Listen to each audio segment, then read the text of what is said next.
नमस्कार दोस्तों, तो स्वागत है आपका अपने YouTube चैनल के डॉक्टर में। तो बिना किसी देरी के चलिए वीडियो को प्रारंभ करते हैं।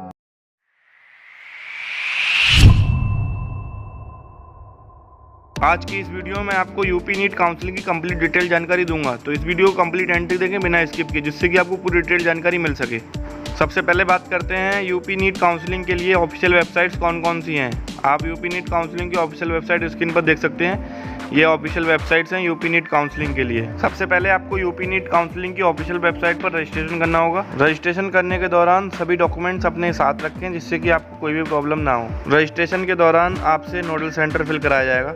नोडल सेंटर्स की लिस्ट आप स्क्रीन पर देख सकते हैं। जो भी नोडल सेंटर आपके घर से पास पड़ता हो, आप उस नोडल सेंटर को चूज़ कर सकते हैं। उस नोडल सेंटर पर ही आपके ऑनलाइन डॉक्यूमेंट वेरिफिकेशन होंगे। पहले नोडल सेंटर पर जाकर डॉक्यूमेंट वेरिफिकेशन होते थे, लेकिन पिछले साल से ऑनलाइन डॉक्यूमेंट वेरिफिकेशन हो रहे हैं। अगर कोई भी प्रॉब्लम हो तो आप नोडल सेंटर पर जाकर कांटेक्ट कर सकते हैं। फिलहाल लास्ट ईयर से नोडल सेंटर पर जाने की ज़रूरत नहीं पड़ रही है। रजिस्ट्रेशन करते समय आपको रजिस्ट्रेशन फ़ीस पे करनी है। उसके बाद जो स्टूडेंट्स गवर्नमेंट मेडिकल कॉलेजेस के लिए अप्लाई करना चाहते हैं, उनके लिए 30,000 की सिक्योरिटी डिपॉजिट है। और ऐसे स्टूडेंट्स जो कि प्राइवेट और गवर्नमेंट दोनों के लिए अप्लाई करना चाहते हैं, उनके लिए 2 लाख सिक्योरिटी डिपॉजिट है। और जो सिर्फ डेंटल कॉलेजेस के लिए, प्राइवेट डेंटल कॉलेजेस के लिए जाना चाहते हैं, उनके लिए 1 लाख सिक्योरिटी डिपॉजिट है। पहले सिक्योरिटी डिपॉजिट का डीडी बनवाया जाता था, जो कि यूपी डीजीएमई के नाम से बनाया जाता था। लेकिन लास्ट ईयर से ये हो गया है कि अब आपको ऑनलाइन सिक्योरिटी डिपॉजिट पे करनी है। आप किसी भी माध्यम से ऑनलाइन पे कर सकते हैं, नेट बैंकिंग, डेबिट कार्ड या यूपीआई, किसी के भी थ्रू पेमेंट कर सकते हैं। डॉक्यूमेंट वेरिफिकेशन भी पहले नोडल सेंटर पर जाकर डॉक्यूमेंट वेरीफाई कराने होते थे, लेकिन लास्ट ईयर से डॉक्यूमेंट वेरिफिकेशन भी अब ऑनलाइन हो गया है।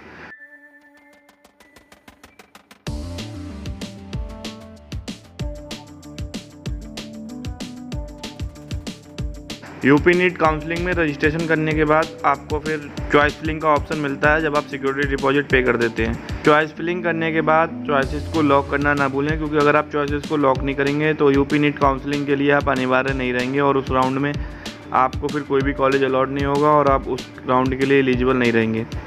चॉइस फिलिंग और चॉइस लॉक करने के बाद अलॉटमेंट रिजल्ट आता है। अलॉटमेंट रिजल्ट को आप डाउनलोड कर लें। डाउनलोड करने के बाद जो भी नोडल सेंटर आपको दिया जाता है अलॉटमेंट लेटर पर, उस पर आपको विज़िट करना है और वहाँ जाकर आपको अपने सारे ओरिजिनल डॉक्यूमेंट्स सबमिट कराकर अपना एडमिशन प्रोसेस कंप्लीट कराना है। इसके साथ ही आपको ट्यूशन फीस की डीडी भी सबमिट करनी होती है और बाकी बचे हुए चार्जेस आपको कॉलेज में जाकर सबमिट करने होते हैं। इसके बाद आपका एडमिशन प्रोसेस कंप्लीट हो जाता है और आप फिर सेकेंड राउंड के लिए एलिजिबल हो जाते हैं, अगर आपको अपग्रेडेशन के लिए जाना है। और ऐसे स्टूडेंट्स जिन्हें फर्स्ट राउंड में कोई कॉलेज अलॉट हो जाता है और वो सेकंड राउंड के लिए जाना चाहते हैं, तो आप अपग्रेडेशन के थ्रू जा सकते हैं। अपग्रेडेशन में आपको सिर्फ चॉइस फिलिंग करनी है सेकंड राउंड में, बाकी आपको कोई भी रजिस्ट्रेशन करने की दोबारा ज़रूरत नहीं है। बस आपको चॉइस फिलिंग करनी है और अपने मार्क्स के अकॉर्डिंग अपने लिए बेस्ट मेडिकल कॉलेजेस को सेलेक्ट करके चॉइस फिलिंग करनी है और चॉइसेस को लॉक करना है। उसके बाद जब अगर कोई भी कॉलेज आपको न्यू अलॉट हो जाता है, तो आपको उस कॉलेज में जाके दोबारा से एडमिशन प्रोसेस कंप्लीट कराना होगा। और कोई भी कॉलेज अगर आपको अलॉट नहीं होता है, तो आपका जो कॉलेज पहले फर्स्ट राउंड में मिला था वही आपका मान्य रहेगा। और ऐसे स्टूडेंट जिन्हें फर्स्ट राउंड में कोई कॉलेज अलॉट हो जाता है और वो उस राउंड में उस मेडिकल कॉलेज में अपना एडमिशन प्रोसेस कंप्लीट नहीं कराते हैं, तो ऐसे सभी स्टूडेंट्स की सिक्योरिटी मनी जब्त कर ली जाएगी। जो आपने 2 लाख की सिक्योरिटी मनी सबमिट की थी, वो जब्त कर ली जाएगी और आपको कोई भी अमाउंट रिफंड नहीं होगा। तो इसलिए सोच समझ कर चॉइस फिलिंग करें और चॉइस लॉक करने से पहले इस बात का विशेष ध्यान रखें कि आपने वही कॉलेजेस फिल किए हैं जो आप लेना चाहते हैं, क्योंकि एक बार जो कॉलेज अलॉट हो जाता है और आप उसे नहीं लेते हैं, तो आपकी सिक्योरिटी मनी जब्त कर ली जाएगी। और ऐसे सभी स्टूडेंट्स जिन्हें फर्स्ट राउंड में कोई भी कॉलेज अलॉट नहीं होता है, तो वो सेकंड राउंड के लिए जा सकते हैं। उन्हें भी रजिस्ट्रेशन कराने की ज़रूरत नहीं रहेगी, सिर्फ आपको चॉइस फिलिंग करनी है और चॉइस फिलिंग करने के बाद आपको चॉइसेस को लॉक भी करना है। और अगर आपको सेकंड राउंड में कोई कॉलेज अलॉट हो जाता है, तो आपको उसमें अपना एडमिशन प्रोसेस कंप्लीट कराना होता है, जैसे कि फर्स्ट राउंड में जो प्रक्रिया हुई है वही आपको सेकंड राउंड में करनी है। लेकिन सेकंड राउंड के बाद आपको अपग्रेडेशन का मौका नहीं मिलता है, तो इसलिए चॉइस फिलिंग करने से पहले और चॉइस लॉक करने से पहले इस बात का विशेष ध्यान रखें कि आप उन्हीं कॉलेजेस को फिल करें जिन्हें आप लेना चाहते हैं, क्योंकि सेकेंड राउंड के बाद आपको अपग्रेडेशन का कोई भी मौका नहीं मिलता है। तो इसलिए सोच समझकर सेकंड राउंड में कॉलेजेस को फिल करें, जिससे कि आपको अपने मार्क्स के अकॉर्डिंग अपने लिए बेस्ट मेडिकल कॉलेजेस मिल सके। बाकी आप कोशिश यही करें कि आप फर्स्ट राउंड में बेस्ट से बेस्ट मेडिकल कॉलेजेस को फिल करें, क्योंकि यूपी के जितने भी प्राइवेट मेडिकल कॉलेजेस हैं उनकी लगभग सभी प्राइवेट मेडिकल कॉलेजेस की कट ऑफ फर्स्ट राउंड में ही सबसे कम जाती है। तो आप कोशिश यही करें कि आप फर्स्ट राउंड में बेस्ट से बेस्ट मेडिकल कॉलेजेस को अपनी प्रेफरेंस के अकॉर्डिंग फिल करें। कोशिश यही करें कि आप सबसे टॉप पर सबसे अच्छे मेडिकल कॉलेजेस को फिल करें, उसके बाद उससे कम मार्क्स से, उसके बाद उसके कम, जिससे कि आपको अगर कट ऑफ लो भी जाती है तो आपको एक अच्छा प्राइवेट मेडिकल कॉलेज कम मार्क्स में मिल सके। और अगर आप लो नीट स्कोर के कॉलेजेस फर्स्ट प्रेफरेंस पर रख देंगे तो आपको वही कॉलेज पहले अलॉट हो जाएंगे। तो इसलिए सोच समझकर चॉइस फिलिंग करें, जिससे कि आपको एक अच्छा प्राइवेट मेडिकल कॉलेज कम स्कोर पर मिल सके। चॉइस फिलिंग करते समय इस बात का विशेष ध्यान रखें कि आप उन्हीं कॉलेजेस को फिल करें जिन्हें आप प्रेफरेंस दे रहे हैं, क्योंकि अगर आपने ऐसे कॉलेजेस को प्रेफरेंस दे दी जिनमें आप एडमिशन नहीं लेना चाहते हैं तो आपको सिर्फ अपग्रेडेशन का मौका मिलता है, लेकिन उसमें बहुत ही कम चांसेस रहते हैं कि आपको एक अच्छा प्राइवेट मेडिकल कॉलेज मिल सके। इसलिए फर्स्ट राउंड में ही कोशिश ये करें कि आप एक बेस्ट से बेस्ट प्राइवेट मेडिकल कॉलेज को फिल करें। यूपी में फर्स्ट राउंड में ही लो कट ऑफ जाती है, उसके बाद cut off private medical colleges की इंक्रीज़ होती रहती है। तो इसलिए फर्स्ट राउंड में ही बेस्ट से बेस्ट मेडिकल कॉलेजेस को फिल करें अपनी प्रेफरेंस के अकॉर्डिंग। और प्रेफरेंस लिस्ट की वीडियो मैंने भी अपलोड कर रखी है चैनल पे, अगर आप उसके अकॉर्डिंग जाना चाहें तो आप उनके अकॉर्डिंग जा सकते हैं। सभी मार्क्स के अकॉर्डिंग मैंने प्रेफरेंस लिस्ट के वीडियो डाल रखी है, आप उसके अकॉर्डिंग भी जा सकते हैं। वैसे कोशिश आप यही करें कि आप अपने अकॉर्डिंग जाएँ, क्योंकि 5.5 साल आपको उस मेडिकल कॉलेज में गुजारने हैं, तो इसलिए आप अपने अकॉर्डिंग जाएँ तो ज़्यादा बेहतर रहेगा। किसी के बहकावे में ना आए जिससे कि आपको बाद में पछताना ना पड़े, क्योंकि ऐसे काफ़ी सारे स्टूडेंट्स हैं जिन्होंने दूसरों के कहने पे कोई दूसरा मेडिकल कॉलेज ले लिया और जिसमें वो एडमिशन लेना चाहते थे उसको नहीं लिया और उसे फिल भी नहीं किया।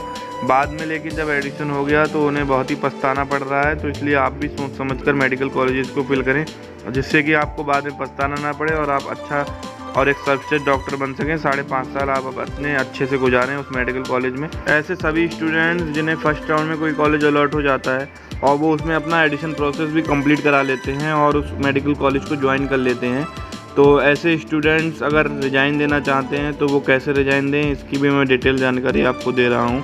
तो आप इसको ध्यान से सुनें कि आपको क्या प्रोसेस करना है। इसके लिए वैसे सभी स्टूडेंट जिन्हें फर्स्ट राउंड में कोई कॉलेज अलॉट हो जाता है और वो एडमिशन प्रोसेस कंप्लीट कराने के बाद उसे रिज़ाइन देना चाहते हैं, तो उन्हें सिर्फ ये करना है, जो भी नोडल सेंटर पर उन्होंने अपने डॉक्यूमेंट सबमिट किए थे वहाँ जाकर उन्हें कांटेक्ट करना है और अपना रेजिग्नेशन लेटर देना है। वहाँ पर आपसे एक फॉर्म फिल करा लिया जाएगा जिसमें ये लिखा होगा कि आपकी जो भी सिक्योरिटी अमाउंट और जो आपने ट्यूशन फ़ीस सबमिट की है उसमें 50% डिटेक्शन के बाद आपको आपका अमाउंट रिफ़ंड कर दिया जाएगा। तो ऐसे स्टूडेंट्स पहले ही सोच समझ लें, क्योंकि अगर आपने एक बार अपना एडमिशन प्रोसेस कंप्लीट करा लिया तो आपकी जो सिक्योरिटी अमाउंट है और जो ट्यूशन फीस आपने सबमिट की है उसका 50% डिडक्ट कर लिया जाएगा। उसके बाद ही आप उस मेडिकल सीट को छोड़ सकते हैं। तो इसलिए सोच समझकर आप मेडिकल कॉलेजेस को सेलेक्ट करें। सेकेंड राउंड के बाद अगर आप कॉलेजेस को छोड़ना चाहते हैं और मॉप अप राउंड से पहले, तो भी आपको सेम प्रोसेस यही करना होगा और आपका भी 50% अमाउंट काट लिया जाएगा और 50% आपको रिफ़ंड कर दिया जाएगा।